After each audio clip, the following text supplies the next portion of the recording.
शिवोऽहं शिवोऽहं शिवोऽहं शिवोऽहं चिदानन्दरूपः शिवोऽहं शिवोऽहम् अध्यात्मज्ञाननित्यत्वम् तत्त्वज्ञानार्थदर्शनम् एतज्ज्ञानमिति प्रोक्ता मज्ञानं यदतोऽन्यथा ज्ञेयं यत् तत् प्रवक्ष्यामि यज्ञात्वा अमृतम् अश्नुते अनादिमत् परं ब्रह्म न सत्तन्नासुदच्यते।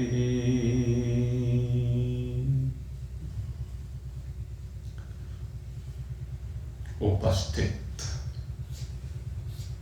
भाग्यवान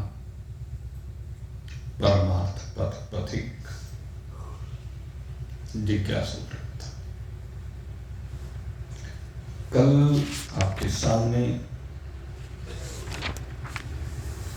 जो विषय रखा गया था एकांत सेवन, और एकांत सेवन से जो तात्पर्य है वह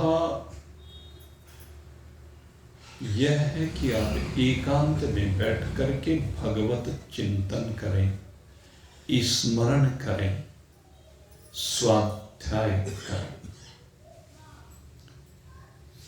जिससे आप संसार में आसक्ति से विरहित होकर के विचरण करें।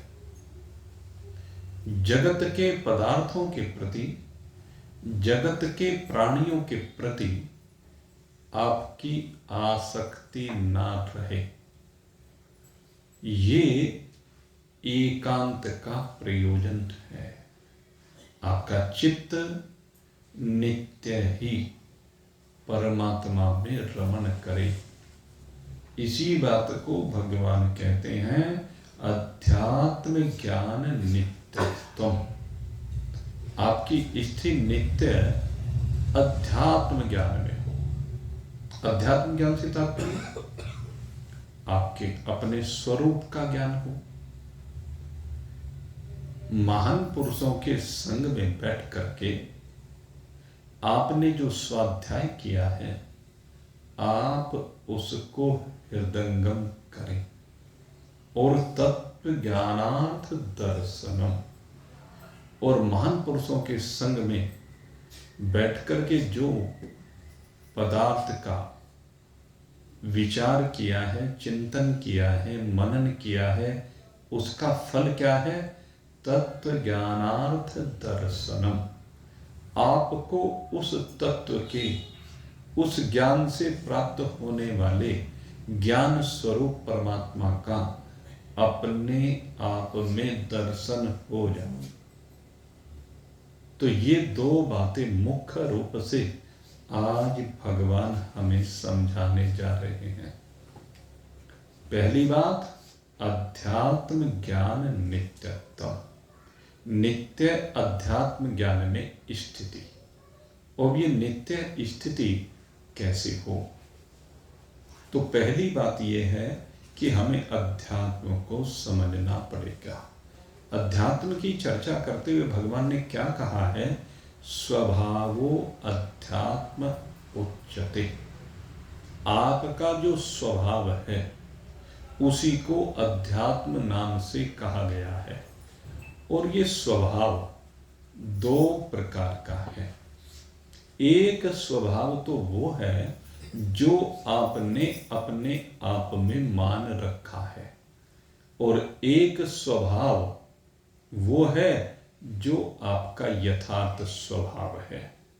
जैसे रोज घर में रोटी बनती है, और जो रोटी बनती है वो तवे पर सेकी जाती है।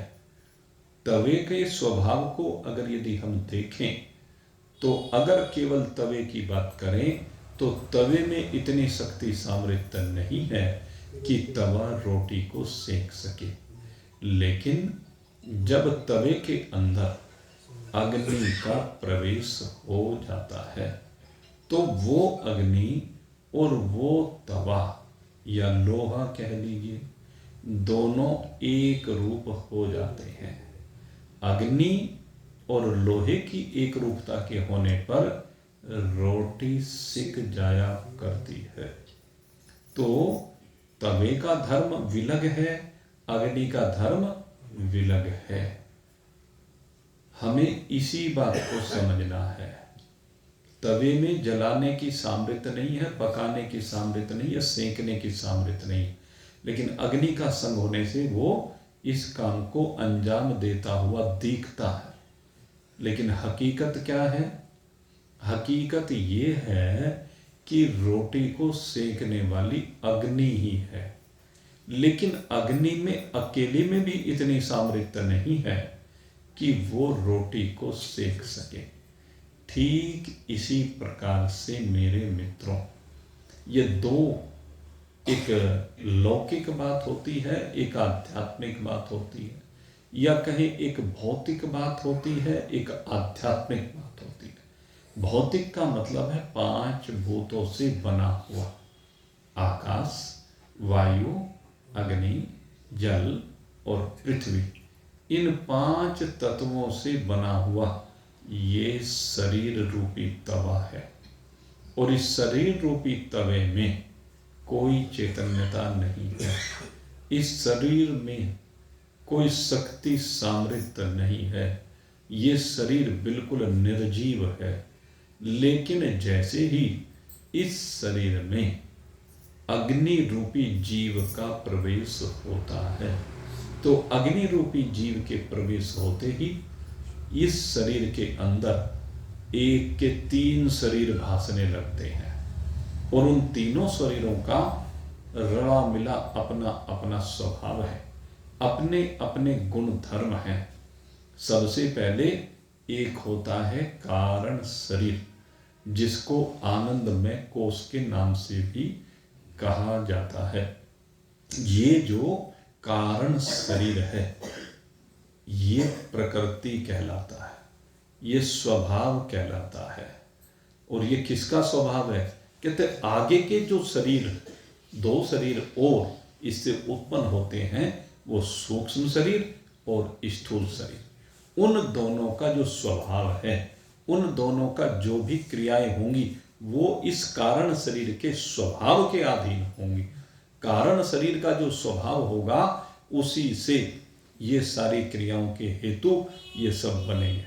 और कारण शरीर सबके भिन्न प्रकार के हैं और भिन्न प्रकार के होने के कारण से ही सबके शरीरों से भिन्न प्रकार के व्यवहार होते हैं, सबके भिन्न प्रकार के विचार होते हैं, सबकी प्रकृति भिन्न भिन्न होती है।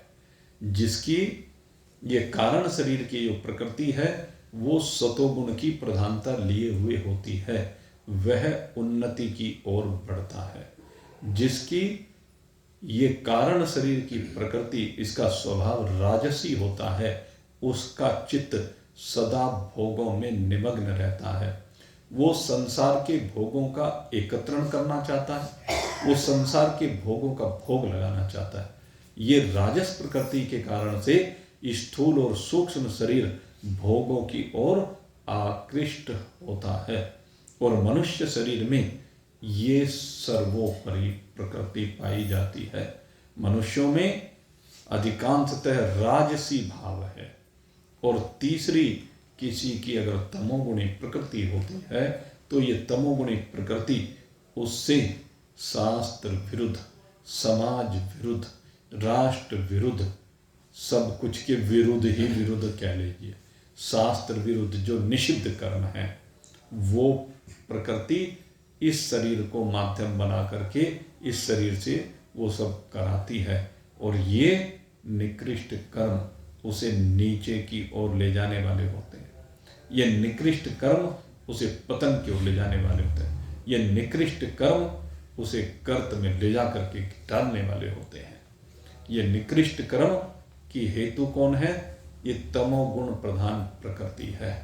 लेकिन ये सतोगुण प्रधान हो, ये रजोगुण प्रधान हो, ये तमोगुण प्रधान हो, ये तीनों की तीनों जो प्रकृतियां हैं, अगर आप देखें तो ये तीनों प्रकृतियां शरीर की हैं। तो जो मैं आपसे बात कर रहा था, एक स्वभाव शरीर का है।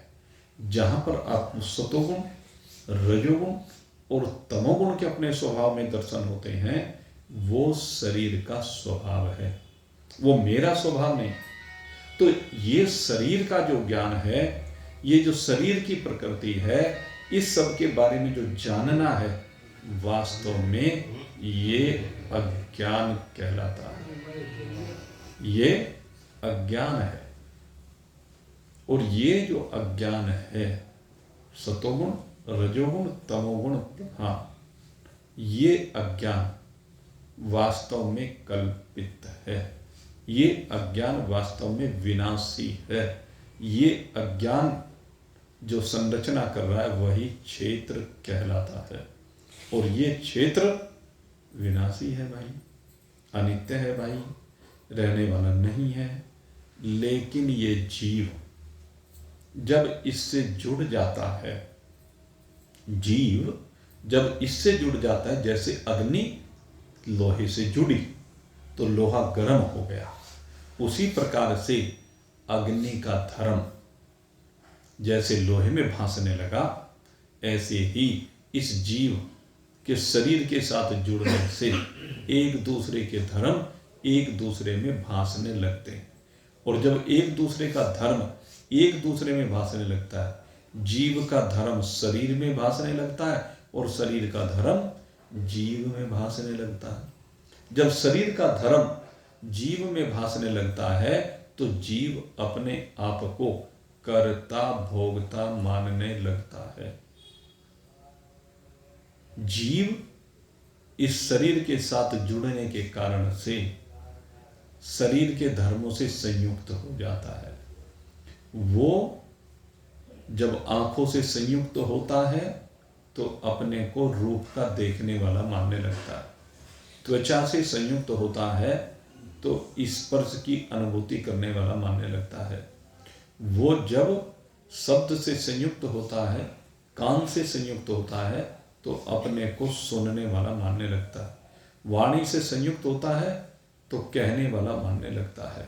हाथों से संयुक्त होता है तो करने वाला मानने लगता है। पैरों से संयुक्त होता है तो चलने वाला मानने लगता है।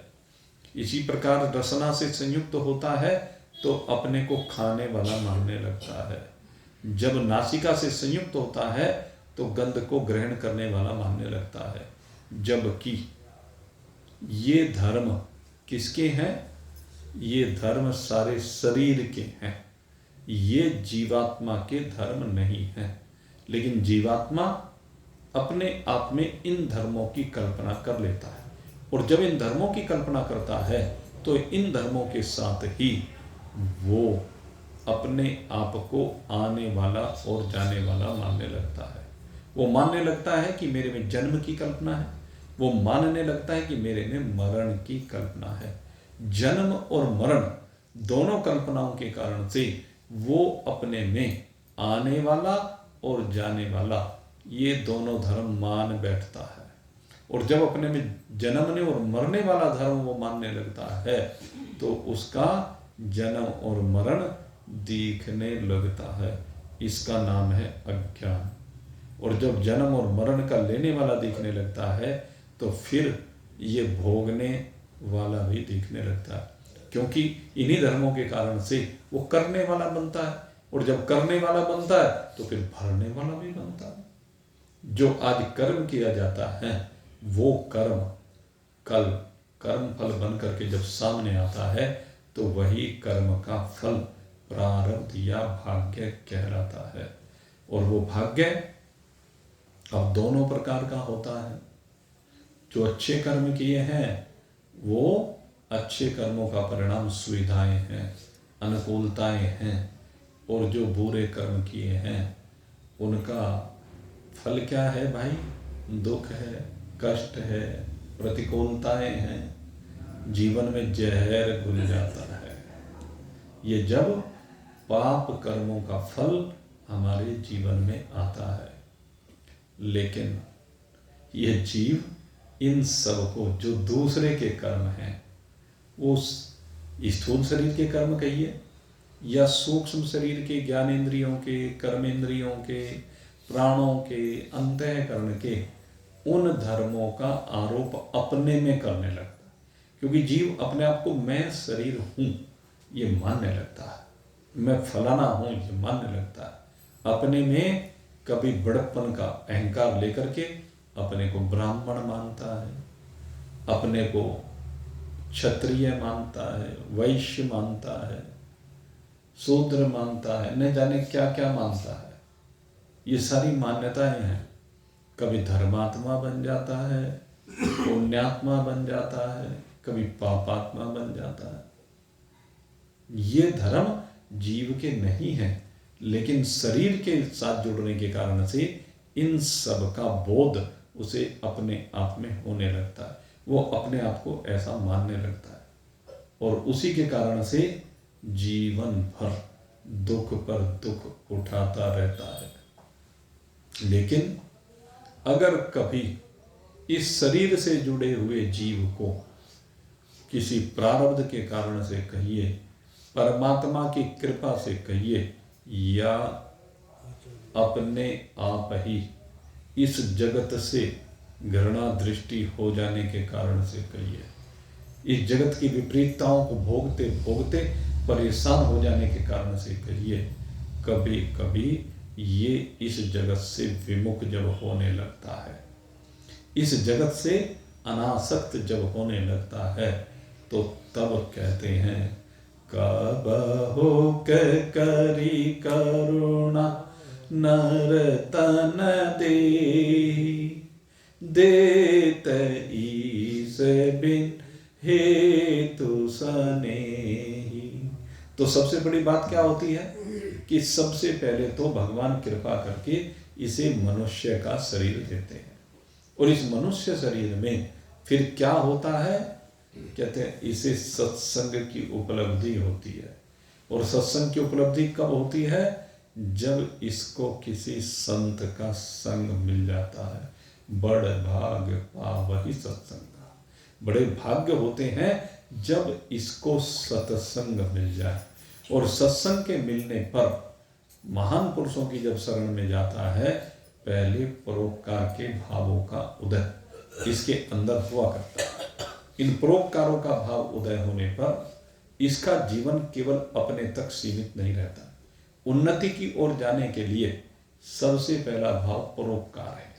परोपकार का मतलब जो कुछ सामग्री भगवान ने आपको प्रदान की है, आपको विरासत में मिली है, या जो कुछ सामग्री आपने अपने आप अर्जित की है, ये दोनों प्रकार की बातें हैं।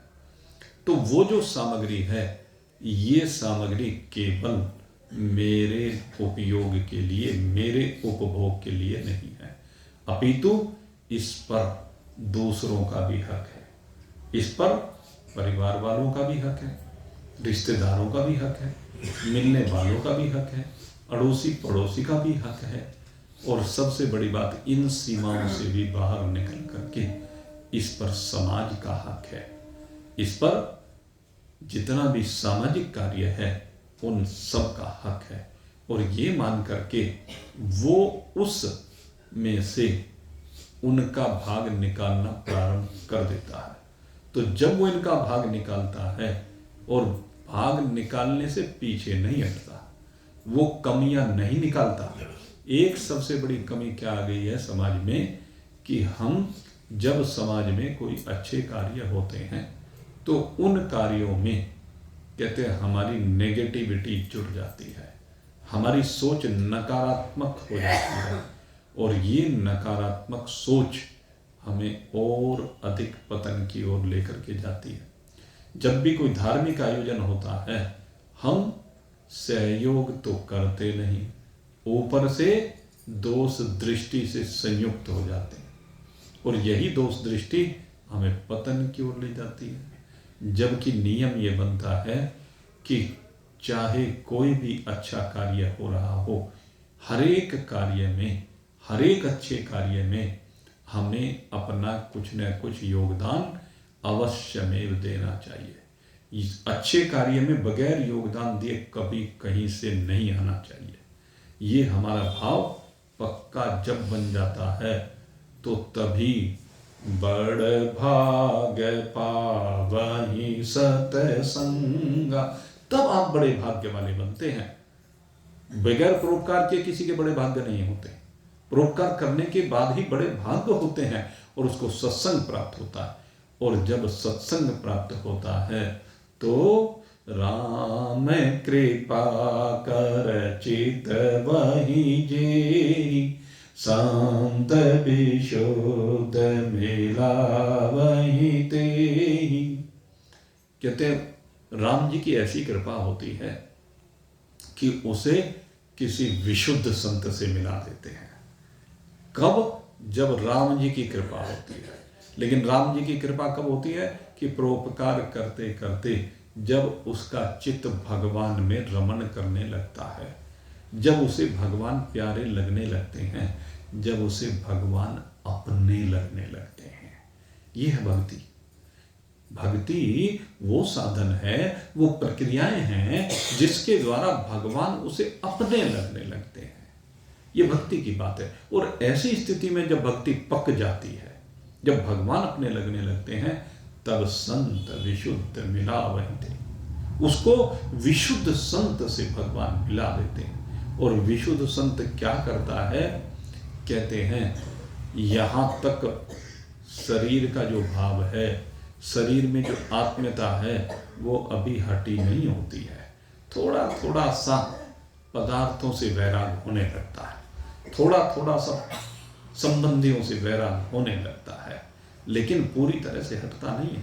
लेकिन जब कोई विशुद्ध संत हमारे जीवन में आता है, तब वो विशुद्ध ज्ञान प्रदान करता है। और विशुद्ध ज्ञान किस प्रकार से प्रदान करता है? कहते हैं ये जो शरीर के धर्म हैं, इनको वो ठीक ठीक अपने से पृथक समझा देता है।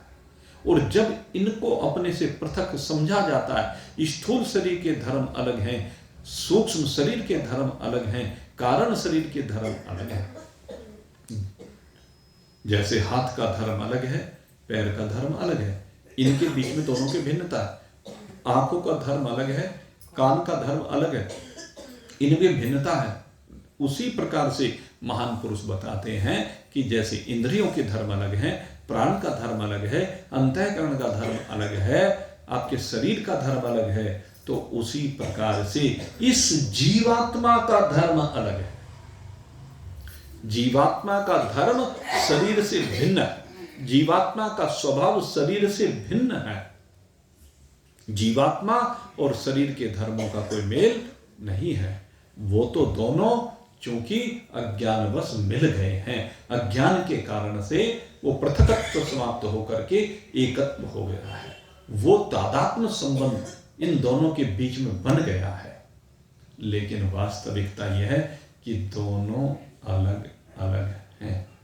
जब दोनों अलग अलग हैं तो अब इसके धर्मों की चर्चा महान पुरुष करते हैं, जीव के स्वभाव को बताते हैं। और जीव का क्या स्वभाव है? कहते हैं सच्चिदानंद रूपाय। जीव का स्वभाव ये है। क्या स्वभाव है? कहते हैं सत्य है, चित्त है, आनंद है। तेरी वास्तविकता सच्चिदानंद है, सत्यचित आनंद है। तेरी वास्तविकता सतोगुण रजोगुण तमोगुण नहीं। तेरी वास्तविकता कारण शरीर आनंदमय कोश नहीं। तेरी वास्तविकता सूक्ष्म शरीर प्राणमय मनोमय विज्ञानमय कोश नहीं है। और तेरी वास्तविकता अन्नमय कोश या स्थूल शरीर नहीं है। ये सब तेरे में आरोपित है, ये सब तूने अपने आप अपने से चिपटा रखे हैं। तू तो शुद्ध सच्चिदानंद घन ब्रह्म है। तेरी वास्तविकता इससे विलग नहीं है, इसमें और उसमें बिल्कुल डिफरेंट है। क्या डिफरेंस है? कहते हैं ये सत्य है। कौन? तू जीवात्मा सत्य है और शरीर असत्य है। तू चैतन्य है और ये जड़ है। तू आनंद स्वरूप है, ये दुख रूप है। तू नित्य है, ये अनित्य है। तू अविनाशी है, ये विनाशी है। क्षण क्षण में इसका रंग बदल रहा है। क्षण क्षण में बदलते हुए इस रंग को गुरुदेव की कृपा से देखा जाता है। गुरु की बड़ी कृपा होती है। गुरुदेव ही हमें जो कहा ना, तत्व ज्ञानार्थ दर्शनम, हमारा इच्छा क्या है कि हमें तत्व का दर्शन हो। इस इच्छा को लेकर के जब हम गुरुदेव के पास जाते हैं तो गुरुदेव दोनों को विलग विलग दर्शा देते हैं। गुरुदेव ही हैं वो जो सब कुछ बताते हैं। मुझे बताया गुप्त भेद ये सारा श्रुति के मंत्रों ने। कहते गुप्त भेद है। कौन सा है गुप्त भेद? कहते जो प्रकट दिखता है उससे विलग, ये गुप्त भेद। सतचित आनंद स्वरूपता, ये गुप्त भेद है।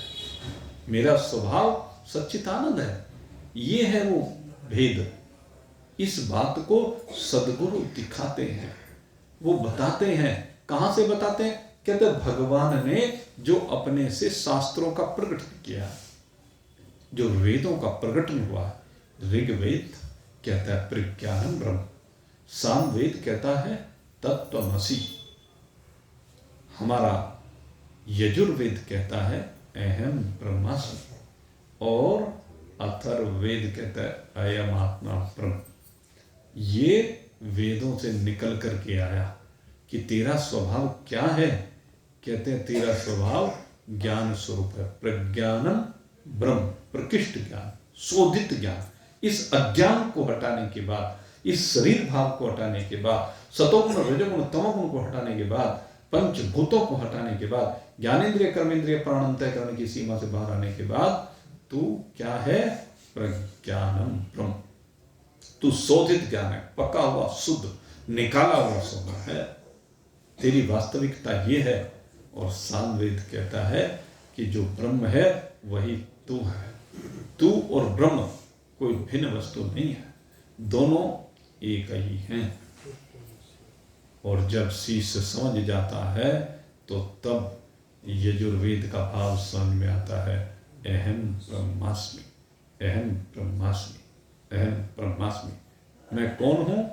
मैं शुद्ध सच्चिदानंद घन ब्रह्म हूं। ये समझ में आ जाता है। और जब ये समझ में आ जाता है, गुरुदेव जी फिर पूछते हैं कैसे है? कहते हैं सो अयम आत्मा ब्रह्म, कि मेरा जो आत्मा है और जो ब्रह्म है उन दोनों के बीच में कोई भेद नहीं है। आत्मा और परमात्मा दोनों एक ही हैं। तो इस प्रकार से तत्व ज्ञानार्थ दर्शनम, वो चारों महावाक्यों का विवेक प्राप्त करके अपने आप में अपने आप को प्राप्त कर लेता है गुरु की कृपा से। तो ये श्रुति का ज्ञान है। यही कह रहे, मुझे बताया गुप्त भेद ये सारा श्रुति के मंत्रों ने। ऊपर नाग बड़ा जहरीला बैठा गाया संतों ने। ऊपर नाग बड़ा जहरीला बैठा गाया संतों ने। लेकिन गरुड़ विद्या मुझको है आती, गरुड़ विद्या मुझको है आती, मन इधर दूर भगाऊंगा। छिपा हुआ धन कहाँ गड़ा है, ठीक ठीक बतलाऊंगा। सब आ जाओ मेरे साथियों, मैं संदेश सुनाऊंगा, मैं संदेश सुनाऊंगा। तो इस प्रकार से गुरुदेव कहते हैं कि भाई मैंने जो ये भेद प्राप्त किया है ये श्रुतियों से प्राप्त किया है। ये भेद मैंने जो ब्रह्म ज्ञान प्राप्त किया है ये वेदों से प्राप्त किया है, लेकिन इस ज्ञान को स्वयं प्राप्त नहीं किया जा सकता, इसलिए मैंने अपने गुरुदेव से प्राप्त किया है। मैंने गुरुदेव से वो विद्या प्राप्त की है जिससे संसार रूपी, इस शरीर रूपी सर्प को समाप्त किया जा सके, मारा जा सके, हटाया जा सके, और उसके लिए मैंने गरुड़ विद्या प्राप्त की है। गरुड़ विद्या मुझको है आती, मनिधर दूर भगाऊंगा। कहते जब गरुड़ विद्या आ जाती है तो सारे ये नाग, ये सर्प तितर बितर हो जाते हैं, भाग जाते हैं, अलग हो जाते हैं, मेरे से भिन्न हो जाते हैं। फिर ये 5 फनों वाला जो नाग बैठा है या 10 फनों वाला जो प्राण रूपी नाग बैठा है, इसके फुफकारने से कुछ होता नहीं है। क्यों? क्योंकि जब ये धन हाथ में आ जाता है, एक बार धन हाथ लगे जो सारी चिंता दूर भगे। एक बार धन हाथ लगे जो सारी चिंता दूर भगे। भाग्यवान है वही साथियों, भाग्यवान है वही साथियों, धन पाने पुरुषार्थ करे। भाग्यवान है वही साथियों, धन पाने पुरुषार्थ करे। मेहनत तुमको करनी होगी, मेहनत तुमको करनी होगी, मैं उपाय बतलाऊंगा। छिपा हुआ धन कहाँ गड़ा है, ठीक ठीक बतलाऊंगा, ठीक ठीक बतलाऊंगा।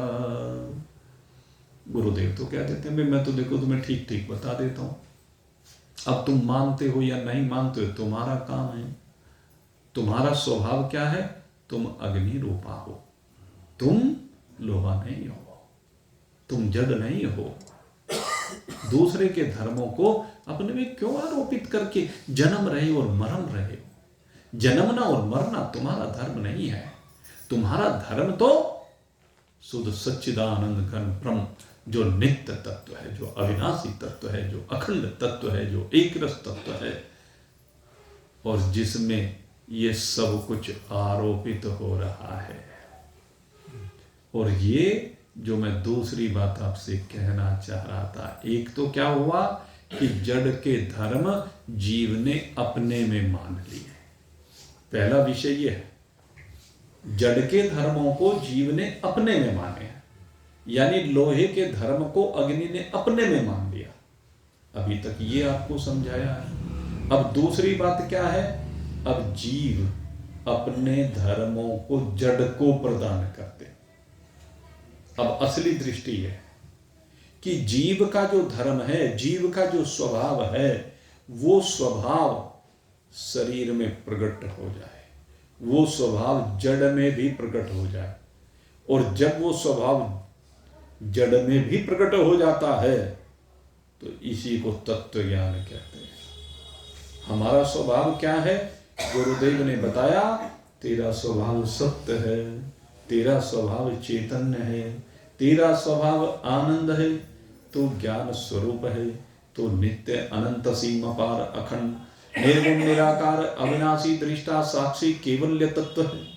ये तेरा स्वभाव है। इस स्वभाव को जान करके फिर जो जड़ है वो जड़ भी नहीं रहता है। वो जड़ भी कहते हैं तेरे में मिल करके तू ही हो जाता है। ये शरीर भी जिस समय परमात्मा के साथ एक रूप हो जाता है तो वही हो जाता है जैसे स्वप्न का खेल होता है। स्वप्न का खेल दृष्टा में चल रहा होता है। दृष्टा में जो स्वप्न का खेल चलता है उसमें सब कुछ बनता भी है, सब कुछ बिगड़ता भी है, सब उसमें जो भी कुछ कहो, सारा परिवार भी पैदा हो जाता है, सारे संबंधी पैदा हो जाते हैं, सब कुछ पैदा हो जाता है। सबके साथ मिलना जुलना, संयोग वियोग, लड़ना झगड़ना, लाभ हानि, जय पराजय, मान अपमान, मैं जाने क्या क्या व्यवहार स्वप्न में चलता है। लेकिन जैसे ही जागृति होती है, जागृति के होते ही वो सारे संबंधी, वो सारे पदार्थ लय हो जाते हैं, उनका अस्तित्व समाप्त हो जाता है। ठीक इसी प्रकार से मेरे मित्रों, जब गुरुदेव की कृपा से, भगवान की कृपा से इस जीव को अपने स्वरूप का बोध हो जाता है, और किस रूप में बोध होता है मेरे मित्रों, कहते हैं वो जो ज्ञान की रोशनी उसके अंदर जागृत होती है, तो उसके बाद सर्व खलविदम ब्रह्म, ये रोशनी होती है, सब कुछ केवल एक ब्रह्म ही है। फिर जिस शरीर को विनाशी कहा जा रहा है वो शरीर भी ब्रह्म हो जाता है। फिर जिन पदार्थों को विनाशी कहा जा रहा है वो भी ब्रह्म ही है। कैसे? आप मुझे बताइए, स्वप्न में जो भी कुछ था वो सब कहाँ गया? वो सब किस में मिला? किस रूप हो गया? द्वारिका में, भेंट द्वारिका में मीरा गई भगवान के पास, और मीरा ने जब प्रार्थना की भगवान ने बाहें फैला दी, और जब भगवान ने बाहें फैलाई मीरा भगवान के आगोश में समाती चली गई। मीरा क्या हो गई? भगवान से मिलकर के क्या हो गई? भगवान हो गई ना, भगवान ही तो रही ना वो। ऐसे ही आपके स्वप्न का सारा खेल, जो भी कुछ था, जितना संसार था, जितने प्राणी थे, वो किस में समाये? आप में समाये। तो वो सब आप रूप हो गए कि नहीं हो गए? वो सब आप रूप हो जाते हैं। यह ज्ञान दृष्टि जो कहा ना, तत्व ज्ञानार्थ दर्शन, भगवान कह रहे हैं तत्व ज्ञानार्थ दर्शन, यह है ज्ञान का वास्तविक स्वरूप। इसीलिए कहते हैं ज्ञान रोशनी करो हृदय में, ज्ञान रोशनी करो हृदय में, मोह सांप को मारो तुम, मोह सांप को मारो तुम। ज्ञान रोशनी करो हृदय में, मोह सांप को मारो तुम। सद्विचार वैराग्य शांति, सद्विचार वैराग्य शांति, इनको उर में धारो तुम। फिर अभिमान उखाड़ो पत्थर, फिर अभिमान उखाड़ो पत्थर, आत्मराशि समलाऊंगा।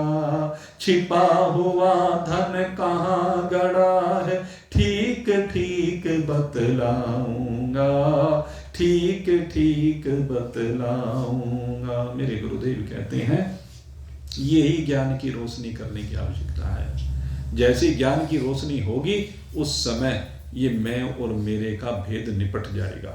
ये मैं हूं और ये मेरा है, जगत मेरा है और मैं इससे अलग, इसको इकट्ठा करने वाला है वो मैं अलग हूं। लेकिन फिर जगत और जगदीश्वर दोनों एक हो जाएंगे। सर्व खलविदम ब्रह्म का जब ज्ञान होगा, कहते वो रोशनी अंतःकरण में या जीव के अंदर जब उस रोशनी का प्रकटन होगा, उस रोशनी का प्रकटन क्या है? आवरण का हटना है। अज्ञान का जैसी आवरण हटेगा, कहते सारा मोह समाप्त हो जाएगा, अभिमान समाप्त हो जाएगा, और ये सद्विचार आपको अपने आप में विराजमान कर देगा। सद्विचार कौन सा है? अहम ब्रह्मास्मि। लेकिन केवल मैं ही ब्रह्म नहीं हूं, ये नहीं है कि केवल मैं ब्रह्म हूं, ऐसा नहीं है। अपितु कहते हैं सर्व खलविदम ब्रह्म, ये सब कुछ ब्रह्म है। एतत् ज्ञानमिति प्रोक्तम, भगवान कह रहे हैं कि ये जो मैंने तुम्हारे सामने अब तक परोसा है, कहते हैं इसी को ज्ञान कहा जाता है। एतत् ज्ञानम इति ही प्रोक्तम, ये ज्ञान है, ये ज्ञान का स्वरूप है। इस प्रकार से ज्ञान होता है। ये आरोप और अध्यारोप की रीति तुम्हारे सामने मैंने क्षेत्र और क्षेत्रज्ञ के रूप में रखी है। इस क्षेत्र और क्षेत्रज्ञ का विवेक प्राप्त करो, और जब विवेक प्राप्त कर लोगे तो ज्ञान रह जाएगा। और ज्ञान से विलग क्या है? अज्ञानम यदतो अज्ञानम यदतो अन्यथा, और जो बाकी है वो अज्ञान। और मैं तो कहता हूं मैं अज्ञान भी नहीं रहेगा। अपने स्वरूप का बोध हो जाने के बाद अज्ञान भी रहता नहीं है। अज्ञान कब तक है? जब तक स्वरूप का बोध नहीं है। और स्वरूप का बोध होने के बाद फिर अज्ञान का नाम ही नहीं है, अज्ञान का लेस ही नहीं है, फिर तो ज्ञान ही है, फिर तो परमात्मा ही है। जब तक जीव भाव बना हुआ है तब तक अज्ञान है, और जब जीव भाव निवृत्त हो जाता है तो फिर अज्ञान रहता नहीं है। फिर तो जो है सो वो रहता है। और है क्या? एक परमात्मा। एक परमात्मा के अलावा कुछ है ही नहीं। एक परमात्मा के अलावा न वास्तविकता है न कुछ है। एक परमात्मा के अलावा जो कुछ दिखता है वो स्वप्न दिखता है, और स्वप्न सब जानते हैं स्वप्न मिथ्या है। स्वप्न का जितना भी संसार है वो सब मिथ्या है। जिस प्रकार से रस्सी में सांप दिखने लगता है, लेकिन हकीकत ये है कि वो पहले भी रस्सी है। अज्ञान के कारण से रस्सी में सांप भासना शुरू हुआ, तो वो जो अज्ञान की अवस्था है उसमें भले ही आपको सांप भास रहा है, लेकिन है तो रस्सी ही। ठीक इसी प्रकार से अज्ञान के काल में हमें शरीर भासता है, नाम भासता है, वर्ण भासता है, आश्रम भासता है, न जाने क्या क्या भासता है। लेकिन जब ज्ञान हो जाता है फिर ये अज्ञान कहां जाता है भाई? स्वप्न के टूटते ही। हकीकत में रहता तो होता तो ब्रह्म ही है, लेकिन ब्रह्म में अज्ञान के कारण से हमें ये भ्रम होकर के संसार और परिवार शरीर भासने लगते हैं।